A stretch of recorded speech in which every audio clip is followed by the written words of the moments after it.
Sénégal, bonjour. Au menu de l'actualité de Tribune quotidienne ce matin, le marché de l'UEMOA et le journal du groupe des médias de renseigner 4 jours après les 196 milliards levés, le Sénégal emprunte encore 66 milliards de francs CFA, dont plus de 40 venant de la Côte d'Ivoire. Que dire à ce sujet? Sinon, ce que nous livre Tribune quotidienne, à savoir, dans le marché de l'UEMOA, 4 jours après les 196 milliards levés, le Sénégal emprunte encore 66 milliards de francs CFA, dont plus de 40 venant de la Côte d'Ivoire d'après Tribune quotidienne. Y a-t-il lieu là de dire Euskei ou Tchei, voire Machala ou Mala? Pour l'instant, le journal Les Échos, en tout cas, de revenir en long et en large sur la défaite du Sénégal et d'Amadou Hott à la Banque africaine de développement. En tout cas, autopsie d'un échec diplomatique prévisible pour Dakar. Voilà le titre qui barre la une du journal Les Échos. Écho favorable ou pas? En tout cas, une diplomatie sénégalaise en perte de cap, c'est l'interrogation du journal Les Échos. Le quotidien en question de retenir la perception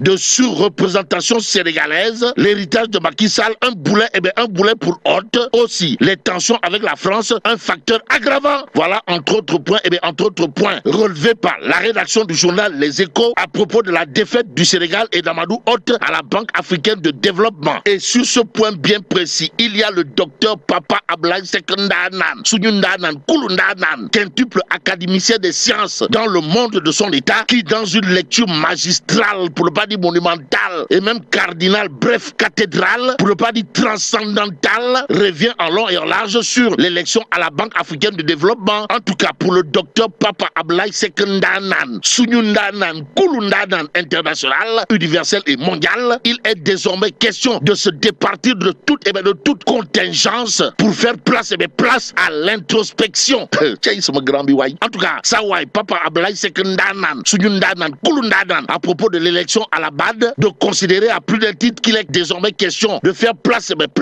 à l'introspection. Renseigne bien entendu l'info quotidien. Dans le journal, on peut lire Axe Dakar-Abidjan, un engagement à booster la coopération. Nettoie, waouh, tout compte fait. L'As quotidien de révéler pour sa part, coopération sénégalo-ivoirienne, Sonko, comprenez Pros, la porte du Bourroc, redessine les nouvelles bases, se baser également sur l'actualité du moment. Voilà ce que fait l'As quotidien. À quel sujet? Au sujet des questions, qui ont chauffé le dialogue. De quoi s'agit-il? L'As quotidien de parler de financement des partis politiques, régulation des fonds politiques, cumul des fonctions et des mandats. Ce qui mandate l'observateur Lobs de nous plonger dans le secrétariat exécutif national de l'Alliance pour la République. En tout cas, APR dans tous ses éclats. C'est le titre qui barre la une de Lobs ce matin. Le journal du groupe Futur Média, en tout cas, de noter la colère sourde, pour ne pas dire le nyartou, sourd de la jeune garde fidèle à Nyangal National Universel Mondial, comprenez Goro Adjara Toubareb Faisal, contre les déserteurs. Bon, les minutes de la réunion d'hier, vendredi, qui a viré à un règlement de compte pour les responsables qui ont participé au dialogue.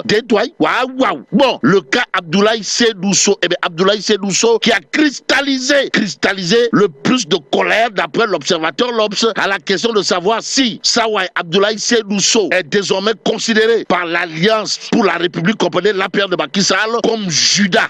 Pour l'instant, le journal Les Échos de parler de réunion hier du secrétaire exécutif national de l'APR, histoire de révéler la présence au dialogue, au cœur des débats. Bon, l'exclusion de ceux qui ont assisté au dialogue prôné par certains, informe Les Échos avant d'ajouter, finalement le calme a prévalu. Aucune sanction n'a été prise. Et ce que prend pour argent comptant Walf Quotidien porte sur l'opposition et les conclusions du dialogue national. En tout cas, ça sent du fourras d'Adekhdin. Au regard du titre de Walf Quotidien, le quotidien du groupe Walf Adjé, en tout cas de révéler Paris perdu. En atteste la lecture de Ibrahima Bahoum, analyste politique de son état, à savoir à l'arrivée, Pastef sera le grand gagnant de ce dialogue national. Aussi, la jurisprudence Macky face aux conclusions de la CNRI. Voilà ce que retient et fait retenir Walf Quotidien ce matin.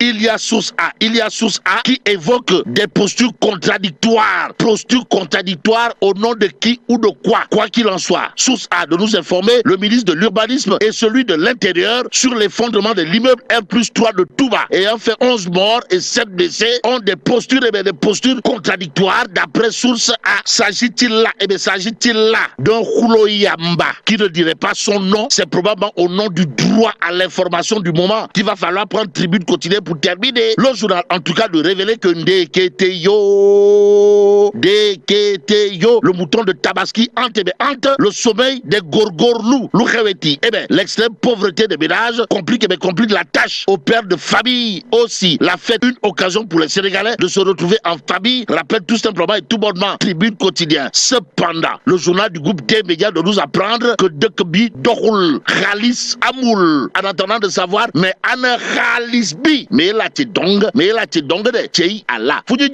Bon, que Dieu préserve le Sénégal.